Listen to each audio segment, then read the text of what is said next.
3, 2, 1, and hi, this is Richard again. Thanks a lot for making it. I see you got to the other side. Real happy to spend this time with you and provide this free training. In case you're wondering why I'm doing it again, a couple different reasons. First of all, I'm very pissed off and angry at these promoters that are out there in the world selling good folks like you basically useless information. You're going out, taking this, spending thousands of dollars in some cases, going out in the real world and finding that this stuff just doesn't work.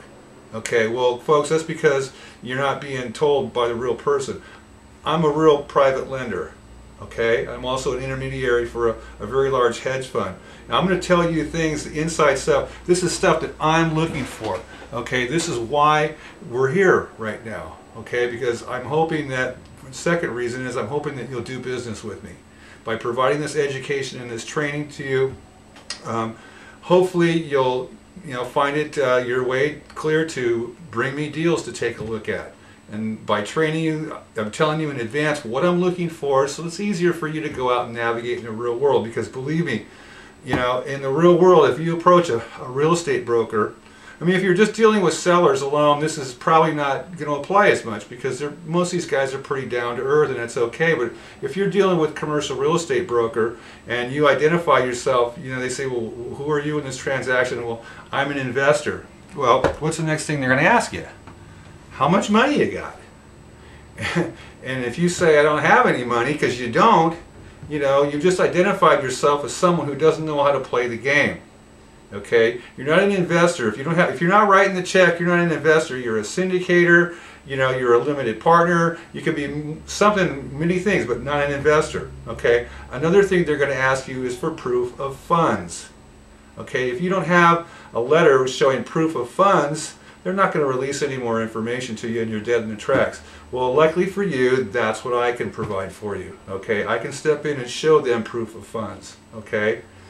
Now, what are we talking about here? There's some key data. Before you send anything over to me, before any of that happens, I mean, there's a tendency you guys want to send these big packages with appraisals and pictures and all this stuff. I don't need any of that stuff. Okay, I won't even look at it. As a matter of fact, it'd just be wasting my time and yours to be doing it.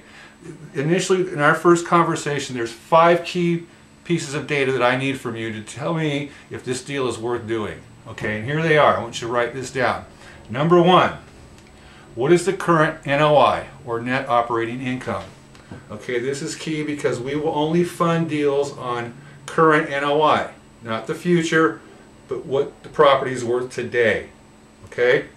Number 2, stabilized NOI, or some people call it pro forma. Okay, and how do you arrive at that number? I mean, what pro forma is basically is just a projection. It's the best case scenario. It's like, you seeing a girl on a dating website, that's as good as she's ever going to look. That's what pro forma is. Okay, but it's important to know the difference between the current and the projected. Okay, I'll explain in a minute why. Number 3, the capital or debt stack. The current one and proposed. In other words, what is the current financing that you have on it, and how do you want me to enter this debt stack? Because that will determine pretty much if I want to get involved in it or not, because we only provide first mortgages. Okay, to our investors, that's the safest place for us to be in a deal. We don't want to be in a second or third position. Number 4, sources and uses. What are you going to do with the money? Basically, what are you going to do with the money that we give you? What, if you're going to make improvements, what kind of improvements? And where did your sponsors, or if you're the sponsor operator, where'd your equity come from? If it came from family and friends, that's fine. We don't have a problem with that.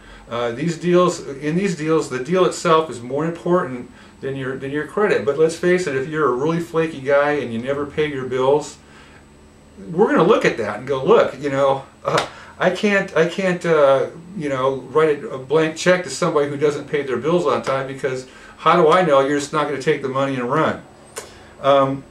Number 5, your exit strategy. Okay, what we're providing, the funding we're providing is called bridge financing. It's short-term financing to take a project, stabilize it, and move it on to its next level. and get permanent financing in place for it. What is your exit strategy? How are you going to do? What are you going to do with the money, etc.? And plus, their narrative. How did we get there? Is this a bankruptcy, a foreclosure? What's the story behind this? Because there's a story behind every deal, and we need to know where this is coming from. Now, if you're the guy that found a deal and you're not an experienced sponsor operator, don't worry about that. I'll help you find one. Because the fact that you found a good deal and you want to step in there, that's great. But let's face it, guys, until you get experience on your own, nobody's going to write you a blank check. Okay, but if you don't have an experienced operator, don't worry about that. I can help you find one. My motivation is to do deals. Plain and simple. Okay, that's what I'm here for. I want to help you in any way that I can. That's why I'm doing this training. I'm really quite angry at a lot of these guys, these promoters out in the marketplace taking advantage of people, and I felt that it was time that a real lender stepped up and said, hey, look, this is what we're looking for, this is what we want, and if you give me what I want, I'll give you what you want. You know, I'm happy to help you, but you have to help me, and these are the things that I need to know in order to analyze this deal and see if we need to take it a step further. If we do, then I'm going to come back at you and I'm going to qualify your sponsor operator further. We're going to get some more data from you and move to closing a deal. Okay, I can close deals very fast within 10 business days. So again, if you look down here, this is our funding criteria. Currently what we're looking for, the types of deals that we're looking for. We're looking to do first mortgages. We're looking to buy debt. If you want to buy a note, okay, we'll help you finance that note. So we keep things simple here, guys, and that's the kind of deals I'm looking for. Sources and uses, I'm looking for value plays. Okay, if an apartment building is 100% occupied and everything's beautiful and peachy keen, that's something I can't take a look at. Okay, I'm looking for a motivated seller, someone in distress. I'm looking for a deal where we can add value to this to increase the NOI, because that's really the main objective. To take the NOI from where it is now and increase it. Why? Because you're making money, that means we get paid. We get our money back. Pure and simple. So I hope you found this training useful, and I hope that we do some business. I'm going to do some more trainings in the future. Some other key things that I think we should talk about. So if there's anything that you can think of, you know, please feel free to contact me, and I'm happy to take a look at your deals and help you in any way that I can. So I guess in closing, have a great day, have fun, don't get caught, and until I talk to you again, cheers.